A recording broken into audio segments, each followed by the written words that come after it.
इस समय बाबूलाल मरांडी जुड़ गए हैं। बाबूलाल जी, स्वागत है आपका। लेकिन विपक्ष पूरी तरीके से कह रहा है कि आप लोगों ने ये मतलब ईडी की जो भी कार्रवाई है वो दरअसल प्रायोजित है भारतीय जनता पार्टी के द्वारा, और हेमंत सोरेन को जिस मामले में गिरफ्तार किया गया है वो मामला तो सिविल कोर्ट में सुलटा लिया, सिविल मामला है उन्होंने कहा, लेकिन एक क्रिमिनल की तरह उनके साथ व्यवहार हो रहा है। देखिए, कोई भी व्यक्ति अगर चोरी करता है, गड़बड़ करता है, आर्थिक अपराध में जो फंसे रहते हैं, तो अपने आप की चेहरा को बचाने के लिए वो दूसरों के ऊपर दोष मढ़ते हैं। और इस परिवार का तो अतीत ही वही है। अभी ने आप कह रहे हैं कि बीजेपी फंसा रही है, आप याद करिए शिबू सोरेन को, उनके ऊपर भी केस था। और वो जब कोयला मंत्री थे तो कोयला मंत्रालय से त्यागपत्र दिए बगैर वो पार्लियामेंट से भाग गए थे।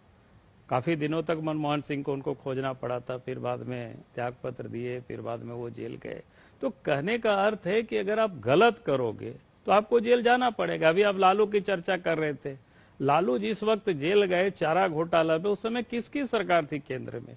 उन्हीं लोगों की सरकार थी। तो आप जब गलत करोगे तो गलत का तो गलत ही परिणाम होगा।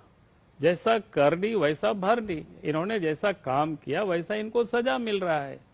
भाई, आपने नामी बेनामी इतनी प्रॉपर्टी अर्जित किया, भी आपको बताओ कि कहां से आपने पैसा लाया, कौन सा फैक्ट्री आपने चला रखा है, ये बताने को तैयार। नाम बदल बदल करके इन्होंने जमीन को परचेज किया है। जहां हेमंत सोरेन तो हेमंत कुमार सोरेन, शिबू सोरेन है तो शिव सोरेन, दुर्गा प्रसाद सोरेन, ऐसा करके। तो ये क्या बताता है, ये क्या दर्शाता है, आप किस प्रकार से किए हैं? पर बाबूलाल जी, मल्लिकार्जुन खड़गे कह रहे हैं कि जो बीजेपी के साथ नहीं जाएगा वो जेल जाएगा।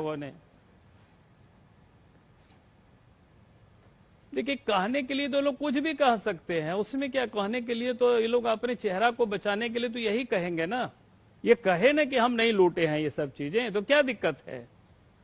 वो तो कहाँ कह रहे हैं कि सब में सब तो लूटे हैं, कागज पत्थर है, पूरे सब कुछ रिकॉर्ड है, ऑन रिकॉर्ड है। अब वो तो 36 लाख रुपया वहां मिला तो उस पर भी कह रहा है कि नहीं बीजेपी वालों ने उसको प्लांट किया था, वहां रखाया। कोई बोलता है पार्टी का पैसा था। भाई, पार्टी का पैसा दिल्ली में इतना ला करके कैसे रखेंगे कोई घर पर, उसे अकाउंट में रहेगा। तो ये सारी चीजें अपनी चेहरा को बचाने के लिए कर रहा है। यहाँ तो जब से हेमंत सोरेन की सरकार बनी है तब से खाली लूट चल रहा है। कोयला की लूट है, पत्थर की लूट है, बालू की लूट है, दारू की लूट है। अब जितनी जांच होगी, जांच के लिए ईडी ने एक अफसरों का नाम दिया कि भाई इसके ऊपर आप केस एफआईआर करिए। वो सारे फाइल इन्होंने अपने पास अलमीरा में बंद करके रख दिया। ऐसा थोड़े चलेगा। आप गड़बड़ करेंगे और कहेंगे, तो मोदी जी तो कहते हैं कि न खाएंगे न खाने देंगे।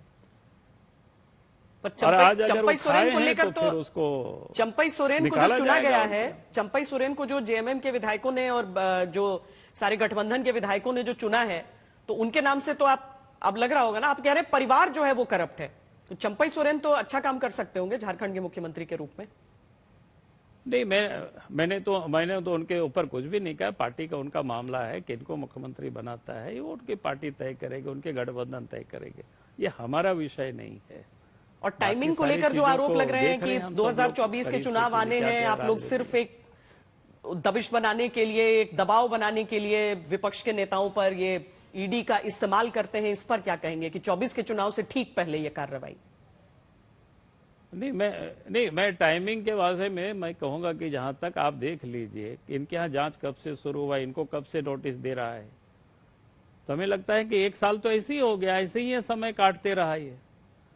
आप चुनाव आया तो चुनाव तो रोज होता ही है इस देश में, प्रत्येक साल चुनाव हो रहा है। तो इसलिए ये चुनाव के बहाना को लेकर के ये कहना ये बिल्कुल गलत है। भाई, आप तो 1 साल से आपको ईडी नोटिस दे रहे हैं, आप जा क्यों नहीं रहे, हाजिर क्यों नहीं हो रहे हैं?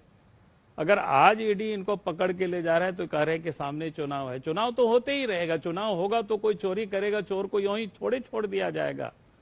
चुनाव भी होगा तो चुनाव जिसके ऊपर केस रहता है, मुकदमा होता है, नॉमिनेशन करता है, उस दिन भी पुलिस उठा करके उसको जेल में डाल देते हैं।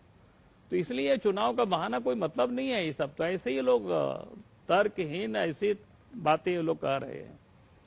बाबूलाल जी, बहुत बहुत धन्यवाद हमसे बातचीत करने के लिए। बाबूलाल मरांडी झारखंड के पूर्व मुख्यमंत्री भी रह चुके हैं, भारतीय जनता पार्टी के वरिष्ठ नेता हैं, और उनका कहना है कि अगर गलती हुई है तो कार्रवाई होगी और इसीलिए ईडी की तरफ से गिरफ्तार किया गया है।